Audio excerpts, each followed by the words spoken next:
आज हम लोग बातचीत करेंगे बिहार में गम तोड़ती पसमानदा राजनीति पर। दरअसल हम लोग मुसलमान समाज को एक रूप में देखने को आदी हैं। पिछले कुछ सालों से सत्ता और उसकी विचारधारा ने मुसलमानों की एक खास छवि बनाने की कोशिश भी की है। मुसलमानों को एक खांचे में देखने की बीमारी सिर्फ गैर मुसलमानों की नहीं है, बल्कि आरएसएस और हिंदू महासभा जिस तरह से हिंदुओं को एक रूप में दर्ज करने और होने की कोशिश करती है, उसी तरीके से मुसलमानों का भी एक तबका अशरफ जमात और मुस्लिम लीग ने हमेशा कोशिश की कि मुसलमानों के भीतर जो जाति का स्ट्रक्चर है उसकी बात ना हो। और उन्होंने यह कोशिश की 1941 में भी, जब जनगणना ब्रिटिश शासन में होने वाली थी, तब मुस्लिम लीग ने अभियान चलाया था कि मुसलमान जाति के कॉलम में जाति न लिखें, सिर्फ मुसलमान लिखें। यह एक परंपरा है जो एक वर्चस्ववादी जमात भारत में जाति की रियलिटी को छिपाने की कोशिश करती है। आज हमारे साथ हमारे गेस्ट हैं पूर्व राज्यसभा सांसद अली अनवर।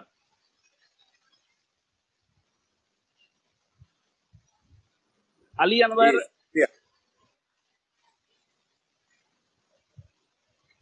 सदन में पसमानदा राजनीति का 12 सालों तक प्रतिनिधित्व करते रहे हैं और सड़क पर पिछले 3 दशक से पसमानदा राजनीति का प्रतिनिधित्व करते रहे हैं। अनवर साहब ने 2001 में मसावात की जंग नामक एक किताब लिखी।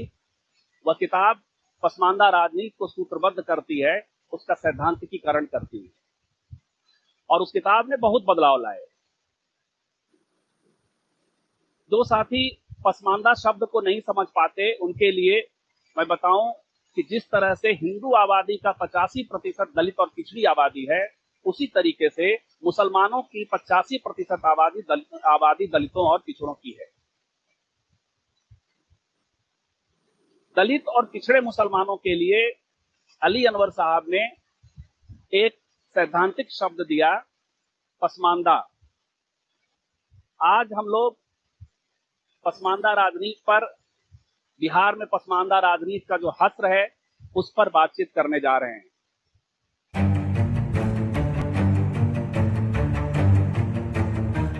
सामाजिक न्याय की धारा हो, अम्बेडकरवादी धारा हो, वो फसल तो लगाती है, लेकिन फल काटने के लिए आरएसएस अपने मूल एजेंडे से अलग जाकर के भी थोड़ी देर के लिए ही सही, सामयिक अंदाज में ही सही, लेकिन ऐसे फसलों का फल काटने के लिए वो तैयार मिलती। आरएसएस और बीजेपी ने खासकर पसमानदा आंदोलन में ये जो हिंदू पसमानदा एकता की बातचीत करके पूरे पसमानदा आंदोलन की आइडियोलॉजी को ही यू टर्न करने की कोशिश की।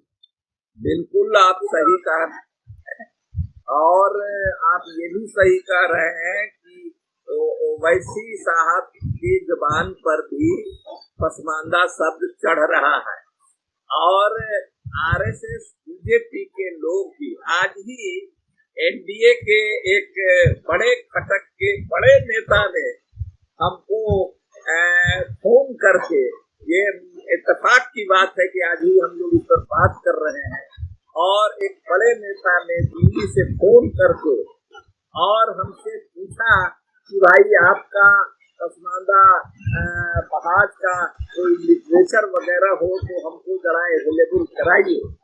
तो हमने कहा कि भाई हमको पटना में है, और तो कहा आप भेज दीजिए हमको व्हाट्सएप पर। हमने कहा कि वो सब नहीं, आप हमारी किताब है मसावात की जंग, उसको जाकर के पढ़िए, तो उससे समझ में आएगा कि क्या मसला।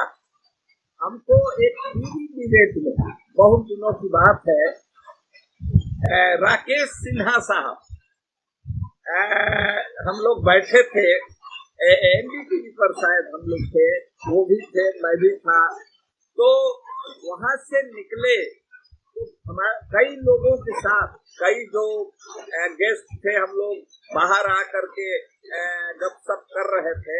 तो उन्होंने कहा कि आपकी किताब का प्रेजेंटेशन जाके हमने नागपुर में आरएसएस हेडक्वार्टर में किया और उन्होंने लाइव में हमारी किताब का जिक्र किया। तो ये हम जानते हैं कि हमारी पूरी किताब, हमारा पूरा फलसफा जो हम सोचते हैं वो बिल्कुल उनके खिलाफ है। हम तो हिंदू सांप्रदायिकता और मुस्लिम सांप्रदायिकता दोनों के खिलाफ हमारा स्वर रहा है और हमारे एक्शन भी उसी तरह है। आपकी विरासत ने ये काम किया है, कयूम अंसारी साहब ने किया, वो जो दोमोमा मौलाना जिनको मुस्लिम लीग के लोग कहते थे। हाँ, आपकी तो वही विरासत है जिन लोगों ने मुस्लिम सांप्रदायिकता के खिलाफ लड़ाई लड़ी। देखिए, कयूम अंसारी साहब कांग्रेस के लीडर थे और कायदे से कयूम अंसारी साहब को तो बिहार का चीफ मिनिस्टर होना चाहिए था, लेकिन जो गोलबंदी हुई, जो दोनों तरफ के एलिट लोगों की जो गोलबंदी हुई, उसमें उनको चीफ मिनिस्टर नहीं बनने दिया गया और उनको कांग्रेस में रहते हुए भी फ्रीडम फाइटर थे। 46 के चुनाव में वो मंत्री भी बने थे। जो प्रांतीय असेंबलियों का चुनाव हुआ था सेपरेट इलेक्टोरेट पर, उसमें वो मंत्री भी बने थे। तो उसमें भी उनके साथ बराबर परेशानी थी और उनको तमाम लोग भूल गए। और उनको तो छोड़ दीजिए, जो सत्ता प्रतिष्ठान है, जो तमाम लोग हैं, सब लोग भूल गए। हमने आने के बाद पहला काम किया कि कयूम अंसारी साहब को हमने एकदम जो गर्दो गुबार जमीन दोज एक तरह से कर दिया था। उसमें मुस्लिम लीडर भी थे और ये सब विमर्श खत्म हो गया था। हालांकि ये पसमानदा शब्द नहीं था, उनका मोमिन शब्द था। लेकिन उस समय राइन बिरादरी के लोग, उसमें मंसूरी बिरादरी को लोग और दूसरे पिछड़े बिरादरियों की आवाज भी बुलंद करने वाली है एक संगठन था। तो उसको हमने परिष्कृत किया, उसको उसकी कमजोरियों को पीछे छोड़ते हुए हम आगे बढ़ करके आज तो हालत ये है कि कुछ लोग पॉलिटिकल पार्टियों की बात नहीं करते, सामाजिक संगठन जो चलते हैं दलितों में, जो पिछड़ों में सामाजिक संगठन, वो लोग आते हैं हमारे यहाँ। कयूम अंसारी का मौलाना तूकुर रहमान आरवी, जिनको कहते हैं मंसूरी बिरादरी के थे, और मौलाना कहा ने, तो उनका और मियां अब्दुल मालिक दानापुरी जो राइनी बिरादरी से आते थे, उनकी तस्वीर, उनका फोटो मांगने आते। कई लोगों की फोटो और तस्वीर हम लोगों को आज तक नहीं मिली। हम लोग खोजते रहे, क्योंकि कयूम अंसारी मिनिस्टर वगैरह बन गए थे, लंबे समय तक रहे, तो उनका फोटो वगैरह मिला, लेकिन उस रवायत को, उस परंपरा को जमदोज कर दिया था। तो उसको बड़ी मेहनत से हमने खड़ा किया और आज जो पसमानदा तहरीक है, आप जहाँ हमको खुशी होती है कि ठीक है, हम लोग एक डिस्कोर्स में दलितों के साथ, पिछड़ों के साथ जो डिस्कोर्स चलता है सियासत में या इवन साहित्य में, उसमें अब एक पसमानदा डिस्कोर्स भी शुरू हो गया है। और देश की विभिन्न यूनिवर्सिटियों, दुनिया की विभिन्न यूनिवर्सिटियों में आज लोग इस पर रिसर्च कर रहे हैं। हर महीना, अभी दिल्ली में कोरोना के चलते हम नहीं जा सके हैं, दो बच्चियां वहाँ बैठी हुई हैं जो पसमानदा पर रिसर्च कर रही है। कोई EU से कर रही है, कोई कहीं से। पिछले दिन एक जर्मनी से एक लड़की आई थी रिसर्च करने। आपको कोलंबिया यूनिवर्सिटी से एक रिसर्च स्कॉलर ने PhD इस पर हासिल कर दिया, और दूसरे अभी आए थे पिछले दिन हमारे। अब इधर का पता नहीं है, जब से ये लॉकडाउन लगा। तो अभी टेक्निकली ये डिस्कोर्स में ये चीजें आ गई है। जमीन पर आने के लिए अभी किसी का, हमें किसी पार्टी का, जो सामाजिक न्याय धारा की पार्टियां हैं, उनका कोई झुकाव नहीं दिखता है, बल्कि मुट्ठी भर जिनके पास वोट है, उनका जी ज्यादा मान मनोबल, उनकी ज्यादा प्रतिष्ठा, उनकी ज्यादा पूछ दिखती है। दिक्कत ये है अनवर साहब, आपने अभी कहा ना कि एनडीए के एक बड़े नेता ने आपको फोन करके और पसमानदा का जो की किताब है और जो हाँ उसके जो डॉक्यूमेंट्स है वो जानना चाह रहे, पढ़ना चाह रहे, ये इनकी खूबी है, ये इस तरह की तैयारी करते हैं। मैं आपसे शेयर करूं अगला सवाल डालने के पहले कि मैंने खुद इन दिनों पिछले महीने भर से, हालांकि मैं बीमार पड़ा हूं, मेरा कोई पॉलिटिकल इंटरेस्ट नहीं है, इसके बावजूद मैंने कांग्रेस के बिहार प्रभारी को 2-3 बार फोन करके उनकी तरफ से भी बातचीत करके उनका एक इंटरेस्ट भी दिखा, तो मैंने बाजब मेल करके समझाया कि कैसे पसमानदा आंदोलन को और पसमानदा राजनीति को आपको एंडोर्स करना चाहिए, अपने साथ जोड़ना चाहिए। परसेप्शन के लेवल पे आप एक विनिंग पोजीशन में होंगे बिहार के आंदोलन में, लेकिन दिक्कत ये है कि आरएसएस और एनडीए तो तैयार दिखती है, लेकिन कांग्रेस और दूसरी पार्टियां जो सामाजिक न्याय की पार्टियां हैं वो पता नहीं क्यों रिलक्टेंट हैं। उन्हें ऐसा लगता है कि इससे मुस्लिम समाज में एक भेद पड़ेगा, या और ये पुराना स्टैंड है उनका। खैर, मैं एक सवाल और मैं एक सवाल के साथ ये मेरी टिप्पणी को आप साथ में ले लीजिएगा। मेरा एक सवाल साथ साथ में है कि आपने इतना बड़ा काम किया अभी, जिससे देश भर से स्वागत होना चाहिए था, देश भर की मुस्लिम राजनीति को आपको सराखों पे ले लेना चाहिए था। जब जदयू ने आरजेडी का साथ छोड़ करके भाजपा को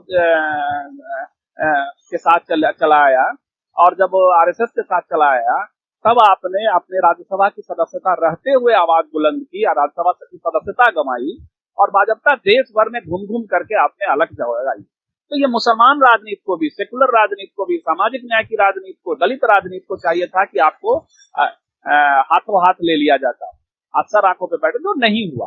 तो ये एक बेसिक कमजोरी मुझे दिखाई पड़ती है। मेरी टिप्पणी और ये सवाल दोनों साथ साथ ले लें। मैं बिल्कुल आप सही कर रहे हैं। और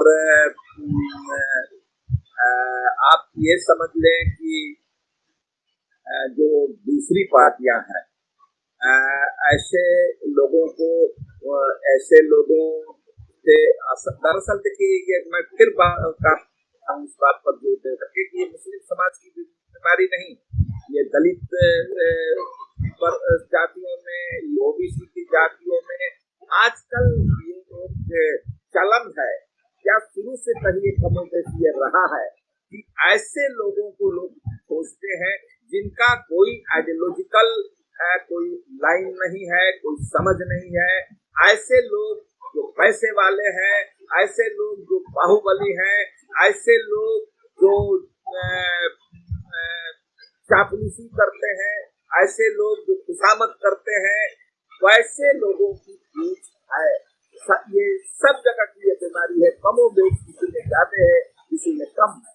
तो इसके लिए कोई भी आप देख लीजिए, सेकुलर पार्टियों की आप बात कर रहे हैं, आपको मैं कहना चाहता हूं कि जब मोदी जी 19 में जीत के आए तो उनका पहला जो भाषण था अपनी पार्टी के मीटिंग में, जो पार्लियामेंट के सेंट्रल हॉल में उनकी पार्टी की मीटिंग हुई थी, उसमें एक बात उन्होंने कहा था कि आज देखिए हमारे सिद्धांत का ये जीत है कि ये जो कोई सेकुलर शब्द का नाम नहीं, कोई नाम नहीं लिया पूरे इलेक्शन कैंपेन। आप देख लीजिए, मेरा माथा देखा, ये सही है कि कम्युनिस्ट पार्टियों को छोड़कर, कम्युनिस्ट पार्टियों जो निहायत कमजोर स्थिति में है, उनको छोड़ करके किसी भी सेकुलर पार्टी में, समाजवादी धारा की पार्टी में, वो सेकुलर शब्द जो भारत के संविधान की रीढ़ की हड्डी है, अगर सेकुलरिज्म हट जाए, अगर इसको पूरे देश का ताना टूट जाएगा, तो उस सेकुलर शब्द का किसी ने इस्तेमाल नहीं किया। और यही वजह है कि जब मोदी जी ने ललकार करके कहा तो किसी पार्टी ने उसका प्रतिकार नहीं किया, ये खंडन नहीं किया। ऐसा हम तो कहते रहे, हम देख रहे थे, बहुत ध्यान से देख रहे थे कि कोई तो इनका प्रतिकार करे, तो हमने भी मेहनत की और देखा कि किसी ने नहीं किया। किसी ने नहीं किया।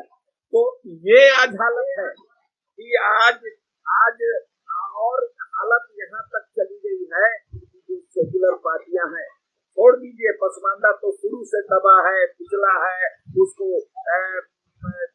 वजारत की कुर्सियों पर, पार्लियामेंट में, असेंबली में जगह नहीं मिलती है। लेकिन तमाम मुसलमानों को भी आज यहाँ तक हालत आ गई है, जो हम कहते हैं मुस्लिम जो हमारे अगली जातियों के साथी हैं, उनसे कहते हैं कि भाई देखिए, आप लोग हमको कहते थे कि आप मुसलमानों कमजोर स्थिति में है, उनको और कमजोर कर रहे हैं। लेकिन आप देख लीजिए, जिनके लिए आप दिन रात कूदते हैं, जिनके लिए दुआएं करते हैं, जिनके लिए मक्का तक जाकर के दुआएं मांगते हैं, वो लोग भी मुसलमानों की स्थिति को लेकर के क्या करते हैं। तो ये आपसे हम पूछना चाहते हैं, एनआरसी का इतना बड़ा आंदोलन हुआ,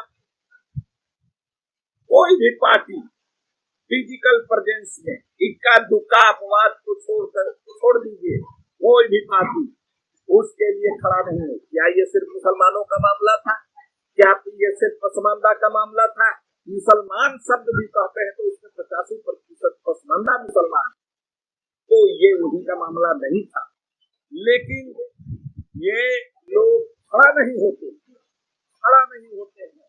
नहीं, लेकिन आप जैसे लोग, हमारे जैसे लोग जो किसी पार्टी से संबंधित नहीं थे, वो लोग घूमते रहे, प्रोफेसर घूमते रहे और लोग घूमते रहे, लेकिन लेखक, कवि, कलाकार घूमते रहे और उस आंदोलन में लगे रहे। सही बात का आंदोलन चाहिए हो, लेकिन ये सेक्युलर पार्टियां, ये सामाजिक न्यायधारा की पार्टियां वोट के लिए अनवर साहब, लेकिन संकट ये है कि आपके नाम के आगे चूंकि सैयद नहीं लगा हुआ है, आपके नाम के आगे यदि सैयद लगा हुआ होता तो आपने इतना बड़ा स्टेप लिया। मुस्लिम समाज में एक उद्वेलन हो जाना चाहिए था, जो नहीं हुआ। आपके साथ मुस्लिम समाज मुझे खड़ा होता हुआ नहीं दिख रहा था। आपके नाम के पीछे अंसारी लगा है, तो मुझे लगता है कि ये आपके इतने बड़े स्टेप का जो स्वागत होना चाहिए था, वो स्वागत होता हुआ नहीं दिखा। और यहाँ तक कि महागठबंधन भी मुझे लगता है आपसे परहेज करता हुआ दिख रहा है। देखिए, मैं आपको कहूं कि देश में जहां जहां मॉब लिंचिंग की घटना हुई, पार्लियामेंट में मैं जब था, मॉब लिंचिंग की घटनाएं हुई, हरियाणा में हुई, राजस्थान में हुई, झारखंड में हुई, उत्तर प्रदेश में हुई, मैं एज ए मेंबर पार्लियामेंट मैं तमाम जगहों पर गया। एक मुस्लिम एमपीज की, आप जानते हैं कि मुस्लिम एमपीज का भी एक अनऑफिशियल फोरम, एक ओबीसी एमपीज का भी एक फोरम होता है, हर सेशन में ये लोग बैठते हैं। दलित एमपीज का भी है, और उसमें बहुत ज्यादा नहीं होता है। नसीहत बर्खास्त में फारसी का जुमला है कि आए बैठे खाए पिए बिरयानी पुलाव गोश्त और फिर अपना चले गए। तो उस बैठक में जब मैंने पार्लियामेंट के अंदर हमको 3 मिनट का समय मिला था। 3 मिनट का समय पीजे कुरियन साहब डिप्टी चेयरमैन थे, उन हमारी पार्टी के जो नेता थे उस समय, उन्होंने पूरा समय पार्टी का खत्म कर दिया था। बल्कि वो हमको भी कह रहे थे कि मॉब लिंचिंग पर हम ही को जो तुम जानते हो दे दो हमको। हमने कहा कि भाई हम घूम करके आए हैं, मुआयना घटना स्थल से, यहाँ पर तो सब लोग हम जानते हैं, कोई गया नहीं है, सब लोग अखबार की पढ़ी हुई बात बोले। आप तो दूसरे विषय में किसानों पर बोलिए और दूसरे विषय में बोलिए, लेकिन किसी तरह से लड़ झगड़ करके हमारी पार्टी का समय खत्म था। उस समय जेडीयू में थे, लेकिन पीजे कुरियन साहब की मेहरबानी से हमको 3 मिनट समय मिला और हमने 11 मिनट तक भाषण किया। और उस भाषण की जो जहां जहां हम गए थे उसके बाद पिन ड्रॉप साइलेंस होकर के तमाम पार्लियामेंट में सुना। यहाँ तक कि बीजेपी के लोगों ने भी कहा कि नहीं, आप बात तो बहुत दिल को छूने वाली कर रहे हैं, हालांकि आप अपनी सियासत कर रहे हैं। और समझ लीजिए, तमाम उपराष्ट्रपति हामिद अंसारी साहब थे, आपको ये रामविलास पासवान जी ने कहा, और उस मुस्लिम एमपी की बैठक में उसी शाम मुस्लिम एमपी की बैठक में सब लोगों ने कहा कि अली अनवर साहब ये तो आपका आज का दिन आपका, लेकिन हमने पूछा कि आप लोग क्यों नहीं गए? आप मुस्लिम हैं, आप गुलाम नबी आजाद हैं, आप के रहमान खान हैं, आप तारिक अनवर हैं, ये नाम है मुसलमान है, अली अनवर हम हैं, तो इसलिए हमको कोई पार्टी राज्यसभा में भेजती है या कोई पार्टी टिकट देती है एक कोटा के नाम पर। लेकिन हमारे लोगों को मॉब लिंचिंग जैसी घटना हो रही है, पकड़ पकड़ के मारा जा रहा है, दाढ़ी देख करके, टोपी देख करके, आप लोग क्यों नहीं जाते? मैंने कहा था कि मैं कभी नीतीश कुमार जी से नहीं पूछता कि मैं जा रहा हूँ हरियाणा में, मैं जा रहा हूँ राजस्थान में, मैं जा रहा हूँ झारखंड में, नहीं पूछा मैं सब जगह गया, आप लोग क्यों नहीं? और हमने कहा कि आप लोग पहले ही मान लेते हैं पार्टी इजाजत इसकी नहीं देगी। हमको तो किसी की हिम्मत नहीं हुई कभी कि ये कहे कि क्यों गए, हम जाएंगे, और ऐसा करके अगर हम काम नहीं करेंगे तो पार्टी की भी मदद नहीं कर पाएंगे। जिस पार्टी में हम हैं इस समाज में हम नहीं रहेंगे। तो बात ये है कि न सिर्फ ये लोग जो पसमानदा की बात करते हैं, पसमानदा को खड़ा करने की कोशिश ये लोग करते हैं, न सिर्फ बल्कि उसको कमजोर करने की कोशिश करते हैं, उसको बांटने की कोशिश करते हैं, उसमें से हाथ उठाने वाले लोगों को, उसमें से किसी आइडियोलॉजी, आजकल एक फैशन है एमएलए बन जाए, एमपी बन जाए, मिनिस्टर बन जाए, यही राज्य कोई आइडियोलॉजिकल डिसिप्लिन नहीं है, कहीं कोई विचार नहीं है। भाई बिना विचार के, बिना आइडियोलॉजी के आप आरएसएस से नहीं लड़ सकते हैं। उसका नकल करके आप संसाधन में नहीं उससे पार पा सकते हैं, नकल करने में नहीं पा। थाली के बदले थाली बजाकर, दिया के बदले दिया जलाकर। हाँ, तो इस तरह से ये ऐसे मुकाबला नहीं कर सकते हैं, कोई पार्टी नहीं कर सकती है। आइडियोलॉजिकल मामला है आरएसएस और संघ परिवार का, उसको आइडियोलॉजिकली ही उस कमिटमेंट के साथ, उस समझदारी के साथ आप उसका मुकाबला कर सकते हैं। तो मैं तो कहना चाहता कि अभी जो सांप्रदायिकता नाम की जो बीमारी है, जिससे ये देश त्रस्त है और कई तरह के और दूसरी चीजें पैदा हो गई, तो उसकी राजनीति का काट अभी दलितों और पिछड़ों की ही राजनीति है, सबको मिलाकर। और ये इनकी आबादी भी है। इस बारे में तमाम, चाहे सामाजिक न्याय धारा की पार्टियां हो, चाहे अम्बेडकरवादी हो, चाहे मार्क्सवादी हो, चाहे गांधीवादी अपने को कहते हैं, तमाम लोगों को इसको सोचना चाहिए, वरना आप पार नहीं पा सकते।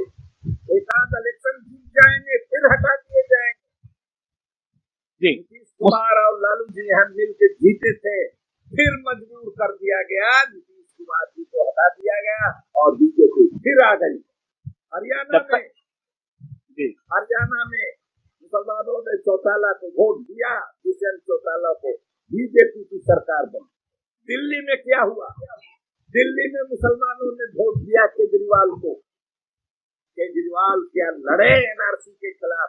केजरीवाल दंगा हो रहा था तो केजरीवाल और उनकी पार्टी क्यों नहीं खड़ा हुई वहां पर लेकर के? तो ये हमारी कोई किसी जाति के लिए नफरत और कभी बददीवानी और बदकलामी नहीं है। जो उस तबके के समझदार लोग, जिस तरह से हिंदू समाज में भी कुछ लोग हैं समझदार लोग जो समझते हैं कि ये बात सही है, उस तरह से मुस्लिम समाज में भी है। होमोजेनाइज पार्टियां जो है उसको दबाती।